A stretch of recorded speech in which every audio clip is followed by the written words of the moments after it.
Hi guys, আসসালামু আলাইকুম। Welcome to my another new blog. আজকের ব্লগে আমি আপনাদের সাথে ছোট মাছ রান্না শেয়ার করতে যাচ্ছি। অ্যাকচুয়ালি আজকে আমার শরীরটা খুবই খারাপ, গায়ে জ্বর, এজন্য গলার স্বরটা খুব ভয়েসটা খুব দেবে গেছে। তো আমার কিছুই ভালো লাগছিল না খেতে। ভাবলাম যে ছোট মাছটা আমি যদি একটু ঝাল ঝাল করে ধনিয়া পাতা দিয়ে চচ্চড়ি রান্না করে খাই তো হয়তো বা একটু ভালো লাগবে, মুখে রুচি আসবে। তো কিভাবে আমি এই রান্নাটা করলাম সেটাই আপনাদের সাথে শেয়ার করতে যাচ্ছি। আপনারা এভাবে ট্রাই করে খেতে পারেন। তো দেরি না করে আমাদের মাছ রান্নাটা আজকে দেখে দেখুন। ছোট মাছই রান্না হবে। এখানে কয়েকটা বাচ্চা মাছ আছে, এটাও আমি একটু ঝোল করবো আলু দিয়ে। আর এখানেও আরও কিছু ছোট ছোট মাছ আছে। এগুলো কিন্তু নদীর মাছ, হ্যাঁ, নদীর মাছ, এবং এগুলো গ্রাম থেকে নিয়ে আসা হয়েছে। এটাও আমি আলু বেগুন দিয়ে রান্না করব, মানে চচ্চড়ি করব আর কি। তো প্রথমেই আমি দেখাচ্ছি যে এই এই মাছগুলো, এখানে আমি কয়েকটা চিংড়ি মাছ নিয়েছি। চিংড়ি মাছ নেওয়ার কারণ হচ্ছে যখনই আমি কোনো ছোট মাছ এভাবে চচ্চড়ি করি, এখানে একটা বড় মাছ আছে, যাই হোক, আর সব ছোট, যখনই আমি চচ্চড়ি করি দুই তিনটা বা কয়েকটা চিংড়ি আমি এভাবে দিয়ে দিই, তাতে চিংড়ির খুব সুন্দর একটা ফ্লেভার পাওয়া যায় বা খেতে ভালো লাগে, এই জন্য আমি এভাবে করি। তো যাই হোক, চলেন দেখি কিভাবে মাছটা আমি এখন চচ্চড়ি করবো।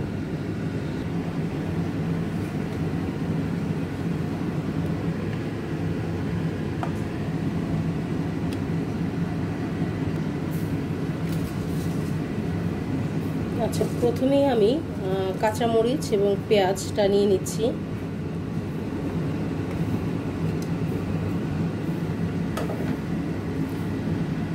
চচ্চড়িতে একটু পেঁয়াজ বেশি দিলে ভালো লাগে খেতে, আমার কাছে আর কি মনে হয়। আদা রসুন বাটা আমি বেশি দিব না, সামান্য একটু। আচ্ছা, আর হচ্ছে এখানে একটু ধনিয়ার গুঁড়া দিব,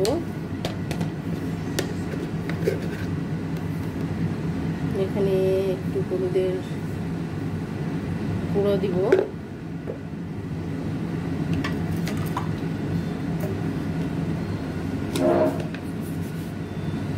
এখানে একটু লবণ,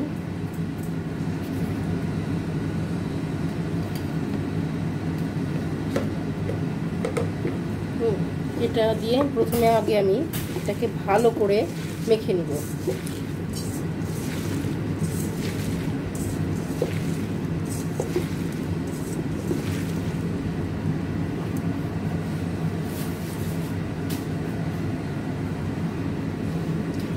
এরপরে কিছু আলু দিব, মানে আর একটা চচ্চড়ির জন্য আমি আলু রেখেছি, কাজে এত আলু দিব না, অল্প আলু দিব, আর সাথে অল্প বেগুন দিব।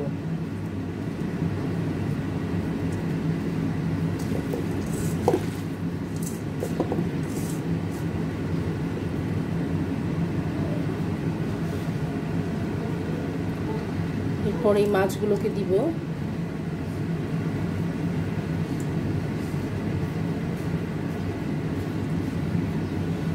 চচ্চড়ি সবসময় মনে করবেন যে মাখানোর উপরে এটার স্বাদ অনেকটা নির্ভর করে, মানে যত সুন্দর করে আপনি চচ্চড়িটা ইনগ্রেডিয়েন্টস দিয়ে মাখিয়ে দিবেন ততটা কিন্তু খেতে ভালো লাগবে। তো আমি সরিষার তেল খাই চচ্চড়িতে, তবে আজকে শেষ হয়ে গিয়েছিল দেখে আমি সয়াবিন তেল ইউজ করছি। অ্যাকচুয়ালি সরিষার তেল দিলে চচ্চড়ি খেতে একটু সুস্বাদু হয় আর কি। তারপর আমাকে দেখতে হবে একটু আছে কি না, তাহলে আর একটু একটু আছে, আমি একটু সরিষার তেল দিব।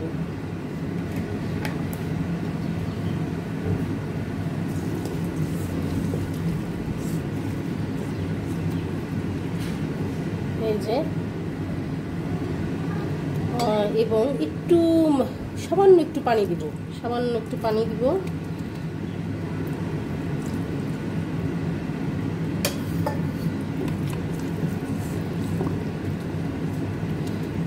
এই যে, এখন আমি এটাকে চুলায় বসিয়ে দিব।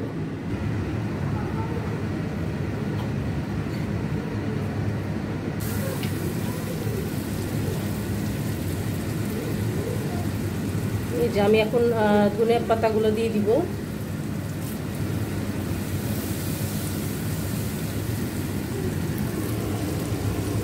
একটু লেগে লেগে গেছে, জালটা একটু বেড়ে গিয়েছিল।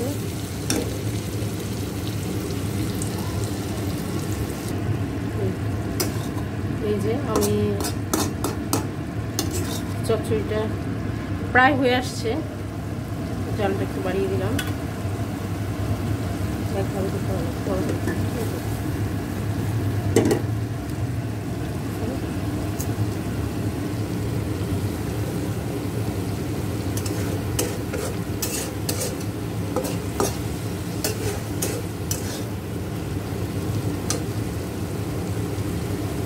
ভিতরে যে চিংড়ি মাছের একটা সুন্দর একটা ফ্লেভার, একটু সুন্দর আর কি ফ্লেভার থাকবে।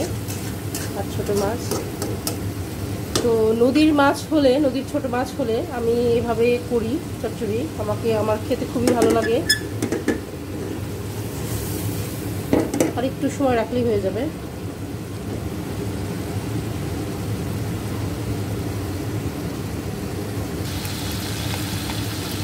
একটু জিরা গুঁড়া দিব আর কি, একটু জিরা গুঁড়াটা তখন দিই নাই।